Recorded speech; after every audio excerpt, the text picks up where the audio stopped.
Hello दोस्तों, आज की कहानी है बहू का दर्द।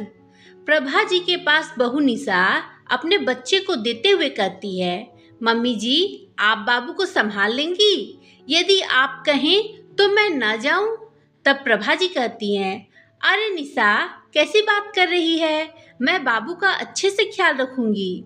अभी बाहर ठंड है इसलिए अपने बाबू को नहीं भेज रही हूँ तेरे साथ, और तू बिल्कुल फिक्र ना कर, आराम से जा। यहाँ मैं और तेरे बाबा हैं, सब देख लेंगे। फिर थोड़ी देर बाद गाड़ी की आवाज आती है और आकाश भी आ जाता है। आकाश कहता है, जल्दी करो निशा, हम लेट हो रहे हैं। आकाश के इतना कहते ही वह प्रभा जी के पास बाबू की दूध वाली बोतल, कपड़े और उसकी जरूरी चीजें सब रखती है। तो प्रभा जी प्यार से सिर पर हाथ फेरते हुए कहती है, अरे निशा मैं सब कर लूंगी, मुझे भी सब पता है कैसे बाबू का ध्यान रखना है। तो निशा बोली, हाँ मम्मी जी, पर मैं चाहती हूँ आपको कम से कम परेशानी हो। यह कहकर पैर छूकर वह बाहर निकल जाती है।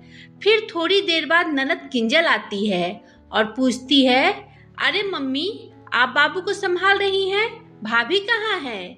फिर प्रभा जी ने बताया, आकाश और निशा एक शादी में गए हैं, वो कितने दिनों से कहीं नहीं गई, इसलिए सोचा उसको भेज दूं तो उसे अच्छा लगेगा। ये सुन किंजल चिढ़ते हुए बोली, ये अच्छा है मम्मी, छोटे बच्चे को आप संभाले और भाभी आराम से घूमे, ये भी कोई बात हुई? तो प्रभा जी बोली, तू कैसी बातें कर रही है बेटा, अगर मैं अपने पोते को संभाल रही हूँ तो तुझे क्या दिक्कत है? तू ये सब क्यों सोच रही है?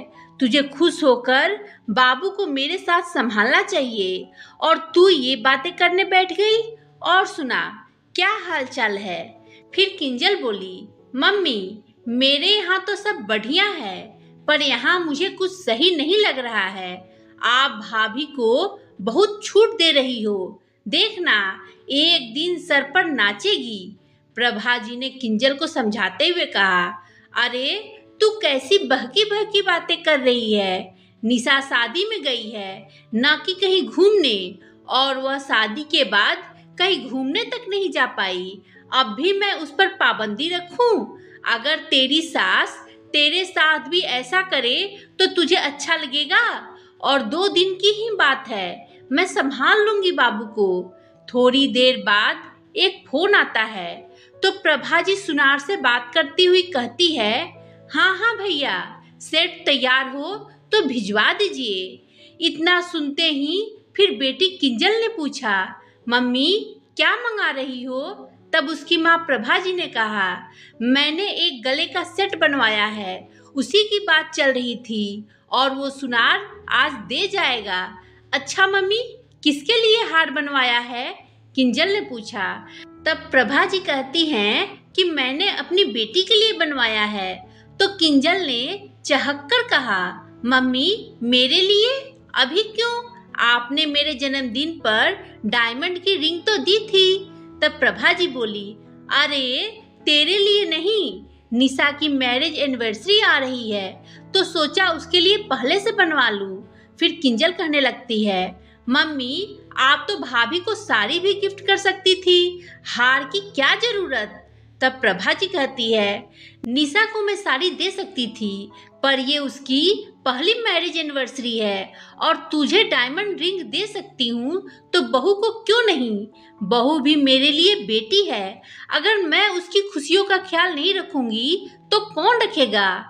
इस तरह की बातें सुनकर किंजल को समझ आ रहा था कि भाभी के लिए मम्मी का अटैचमेंट बढ़ रहा है।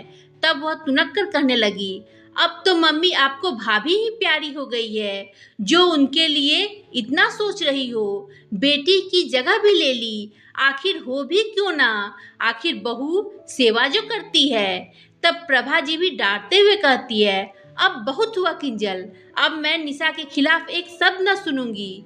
फिर किंजल कहती है, मम्मी अपनी बहू को सर चढ़ाओ, फिर कुछ बुराई ना बताना। फिर क्या था? प्रभा जी ने पूछा, तू आखिर चाहती क्या है? मैं और तेरी भाभी एक होकर ना रहे? मैं दुखी रहूं और उसे भी दुखी करूं? बस तू जब भी आए मैं अपने दुख भरी कहानी का पिटारा खोलकर तेरे सामने बैठ जाऊं, तभी तुझे सुकून मिलेगा। तू नहीं चाहती क्या तेरी माँ और भाभी खुश रहे?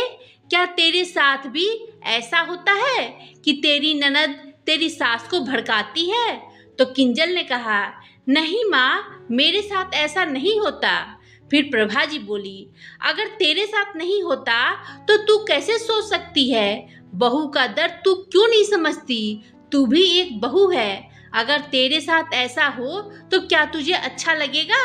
नहीं ना। किंजल बेटा, तू अपनी सोच बदल, फिर देखना कि तुझे भी कितना अच्छा लगेगा, साथ ही खुशी मिलेगी। तब किंजल को समझ आता है कि उसकी कितनी गलत सोच थी, जो एक बहू होकर भी बहू का दर्द नहीं समझ रही थी। अब उसे समझ आया कि बहू भी बेटी से बढ़कर हो सकती है। इस तरह उसने माँ के साथ रहकर भतीजे की देखभाल की और भाभी के प्रति भी मन के भाव बदल गए।